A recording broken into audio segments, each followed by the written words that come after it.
Man, it's raining cats and dogs out there. G'day and welcome back to the channel. On this episode, we're working on my Mini once again. I'm going to show you how to install a set of 1.3 to 1 rockers.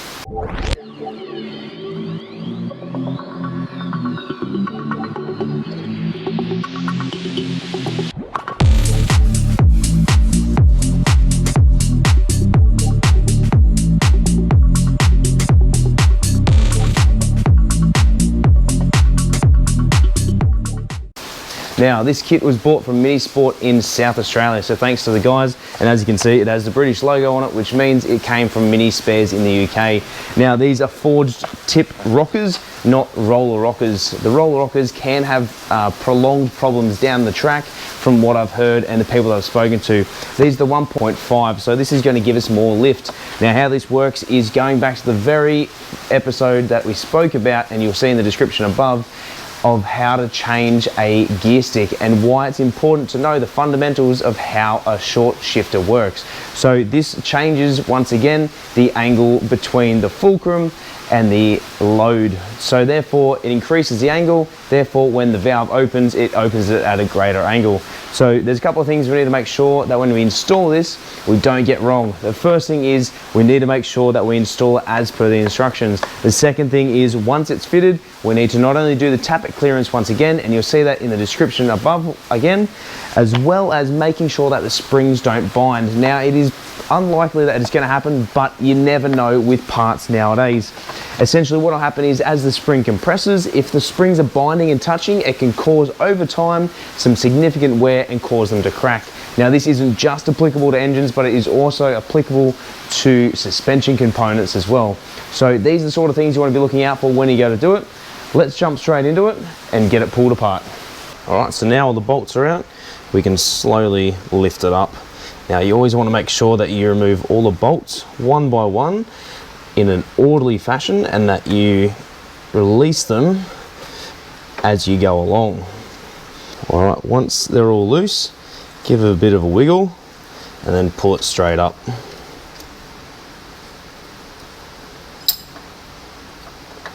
Making sure that all the push rods stay behind if possible. All right, so here's our kit. I've got the old one just sitting off to the side at the moment. Just take the styrofoam out. Lift them off to the side. And grab the instructions and we'll have a quick read.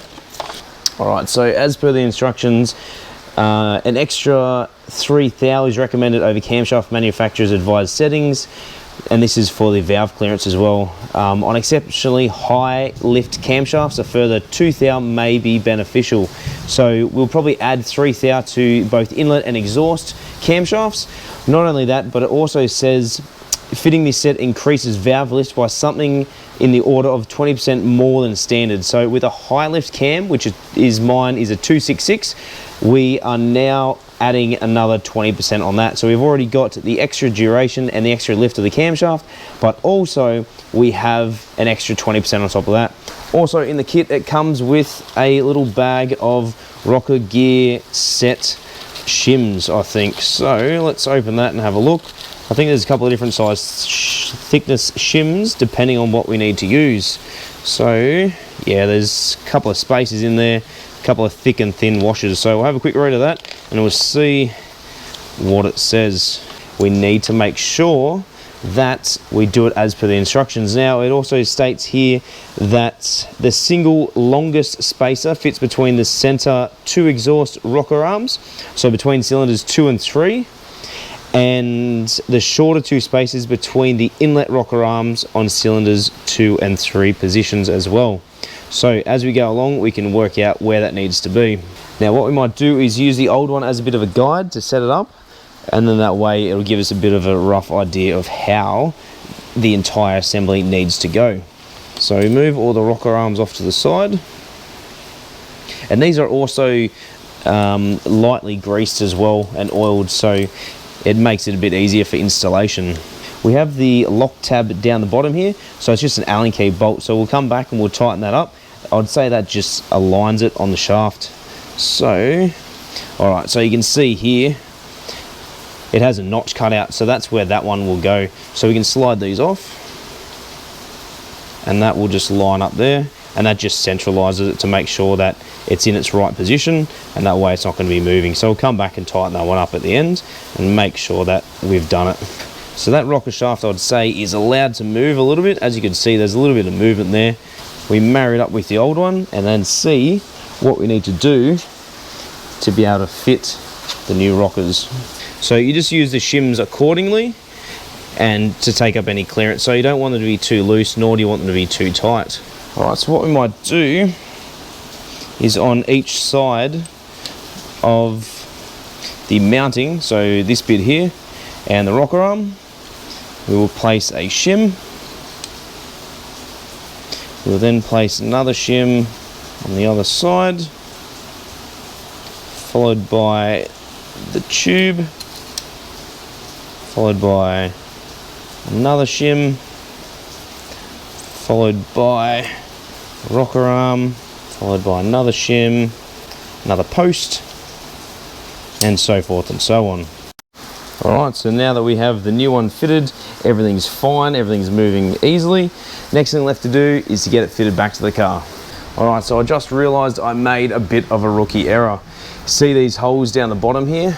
Obviously not this one, but all the way along. It's got 3 holes at the bottom, then if you flip one over, it's only got 2 holes at the top.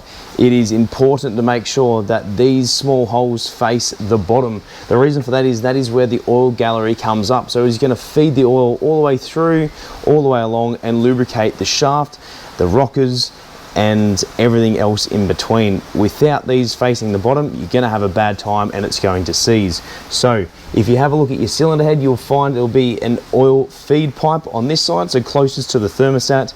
It will come up, feed it across, and then it will just trickle back down. So make sure you fit it the right way. Now, because all 4 of them are facing the bottom now, we can go ahead and fit it. I did just quickly switch these around because one of them was facing the wrong way and one was upside down as well. So now that it's on, we can then start the reassembly process.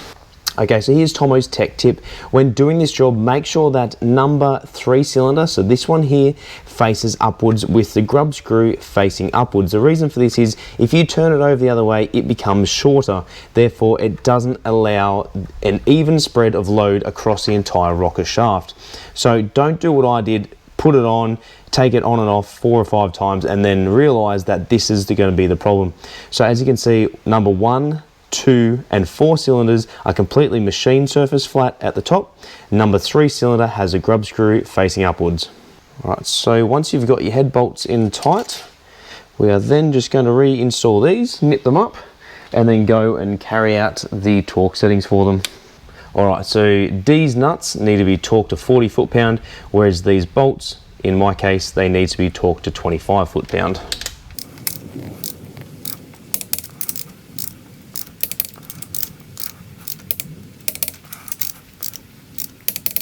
Alright, so now that all of the nuts are tight, we can then go and do the rocker clearance. If you don't know how to do it, check it out in the link in the description above.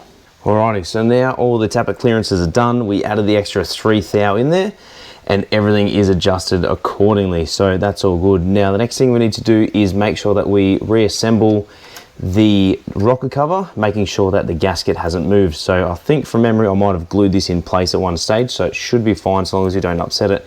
Now the next Tomo's tip I've got for you is make sure that these are able to move freely in the middle. If they're not and they're seizing, you're going to cause premature wear to the rocker arms themselves. So make sure that they can move side to side, back and forth, and that if you have too much free play, make sure you use some of the spaces that they give you in the kit as well. So let's reassemble the rocker cover, then we can fire up and make sure she's all good.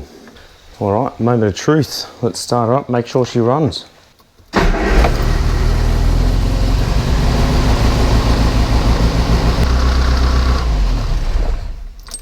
Terrific. So she runs, that's always a good bonus. All right, so given what time it is currently at the moment, you're looking at around 11:30 p.m. It is still raining outside and I am in my neighbour's garage, so I don't really want to be making too much noise, especially at this time of night.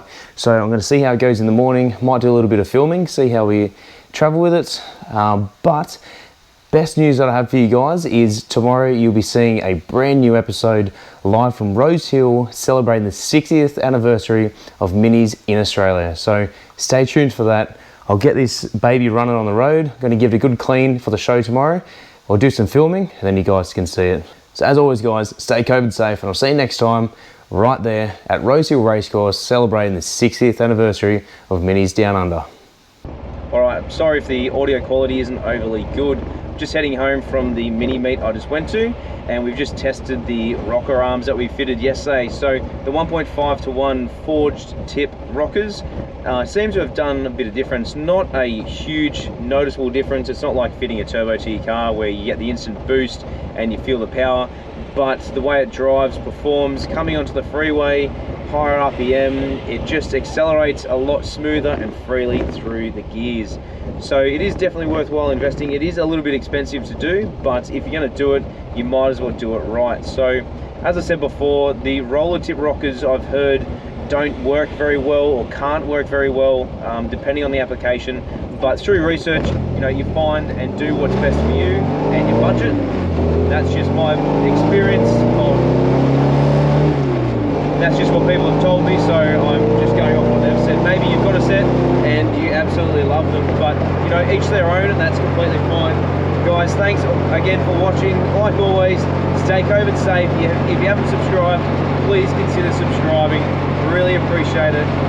Moving forward, we've got a heap of stuff coming up for later on this year, so I hope you guys are enjoying the channel, and we'll see you next time on an episode of Tomo's Tune-Ups, all things DIY and mechanical.